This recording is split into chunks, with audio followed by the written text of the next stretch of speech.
price controls. There's a history to this.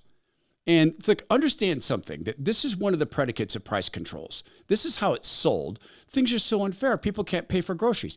We're going to cap this. And look, it's an emotional plea. The gas prices, people can't pay the gas prices. So we're going to come in and we're going to cap this. People who are emotionally captured by government, and there's a lot of reasons for that we can talk about. We talk about this on the show. Their identity is due to government. Their physical appearance, the wrong sex hormones, that's due to it. Their whole race is protected because of government. They're bought in on this, that government protects. So the price controls, man, that makes a lot of economic sense. That makes a lot of emotional sense. There's a history to this, and I want Zach to explain it. Let me explain some economies that we can offer here that no one else can. You can't get this at buyoptimizers.com. You cannot get it at amazon.com. You can't get it anywhere but here. It's an opportunity to try the thing I use in my sleep protocol. So I fall asleep, I stay asleep, and if I wake up, I go right back to sleep.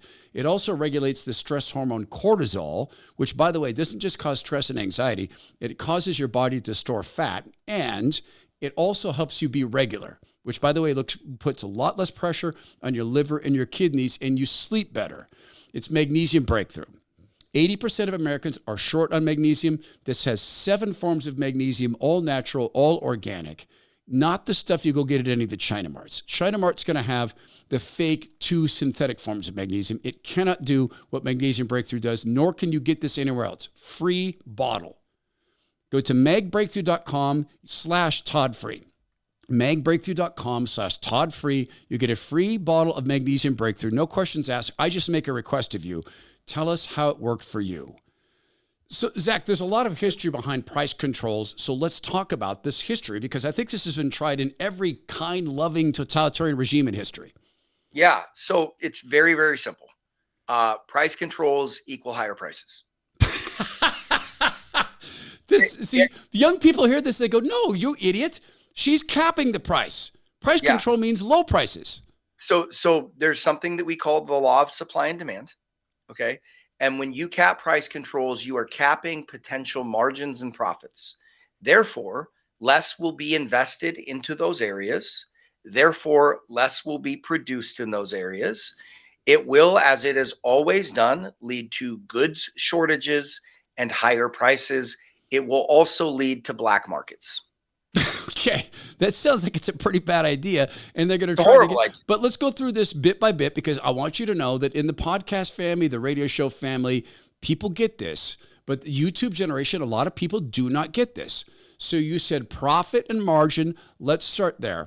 Cammie Harris comes along and she says, you know, the cost of food is so high, someone should have done something, but we had this demented old man. I'll do it. I'll cap the price of donuts at a penny per donut.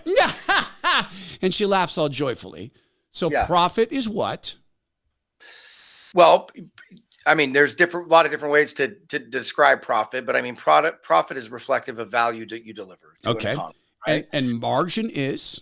Margin is margin is what defines profit, right? So whatever percentage your margin percentage is, that's what defines what your profit is. All right. So if it costs you $10 to make a widget and you sell it for $20, your margin is $10, right? And that's a pretty good margin. Like that's 100%. Like that's a good your margin is 50%. Your profit is $10. Yeah. Right. Okay. So when this happens and they price control, let's take an item like beef. So they come along and they say, we're going to price control beef. It's too much for people. We're going to drop the price. They'd want beef to be super high. They'd want that price to go up. So they'll do it on something like milk. So they're going to pretend milk is healthy for you. They're going to cap the price of milk. How does that then, let's play that out. The price is capped. What do milk suppliers do? So I think the easiest one to use it is that everybody understands is actually just on oil and gas. Okay, let's use oil and gas.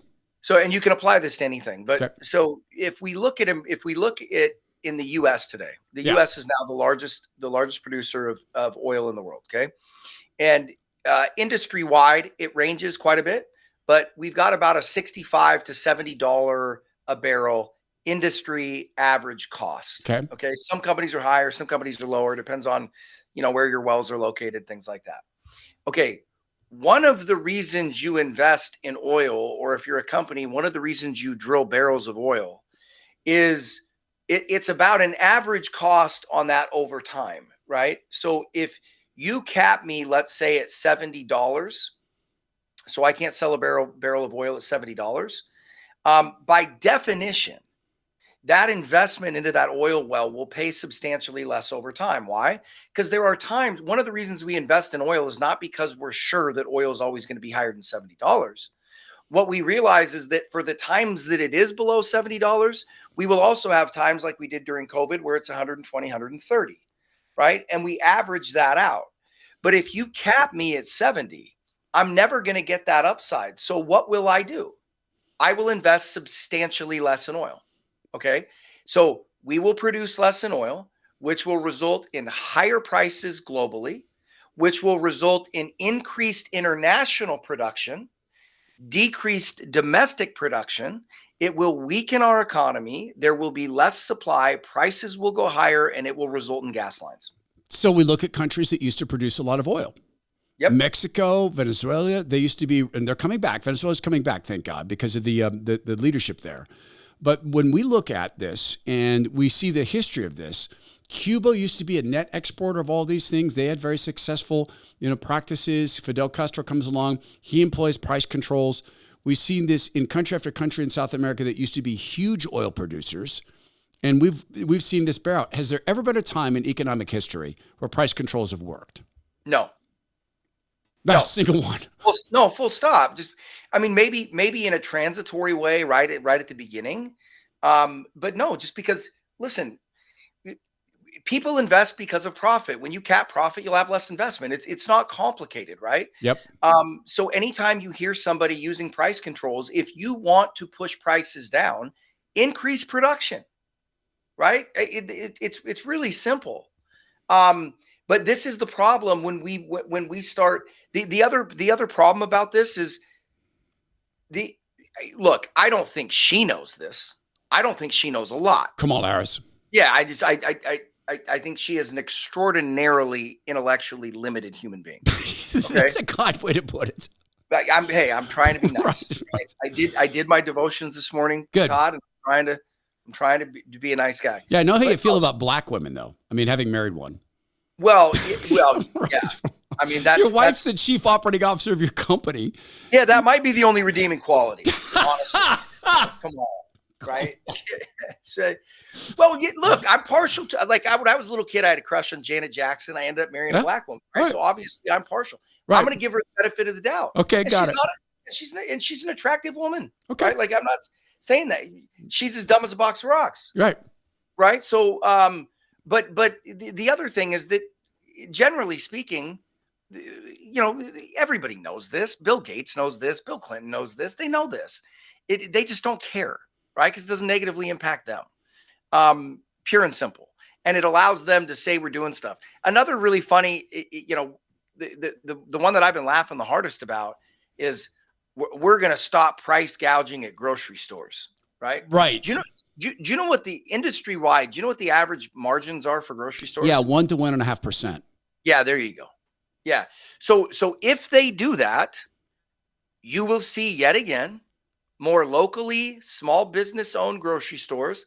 Like, for instance, a Sprouts Farmers Market would be a perfect explanation of that. I love that company. We actually own it. It's not a recommendation to buy it, but I just love them. Okay. But they only operate in the United States. I think they have 250 different locations, delivering a great service. They focus on organics, right? Non-pesticides, right? All the, good stuff that we want to be getting out of our food. Like that's, they're kind of like they're like a working man's, and they're actually better, but they're a reasonably priced Whole Foods. Okay.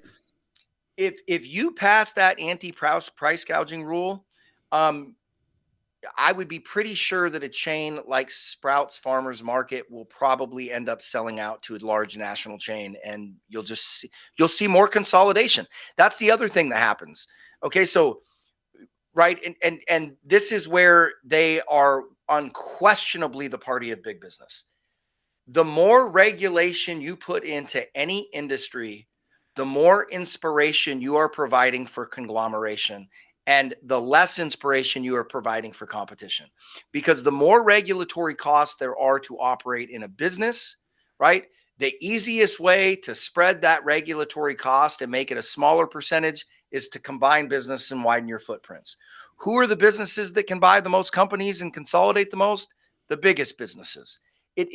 Like everything these people propose is putting small mom and pop shops out of business and strengthening Fortune 500 companies. Right. And with consolidation, there's also this loss of jobs. Why would you say that? Well, because we don't need multiple accounting departments, multiple marketing departments, multiple sales departments, multiple shipping departments. We don't need that. And by the way, just this week, the Fed came along and said, yeah, you know what? We actually overestimated the job growth by about 1 million people. Just darn the stinking luck. Well, yeah, what you going to do? Well, it's just the Fed. Understand this, guys. Something about big business and these price controls, it's proven not to work, so why are they doing it? In my judgment, it's because it doesn't work, except it gives the government an excuse to get more power.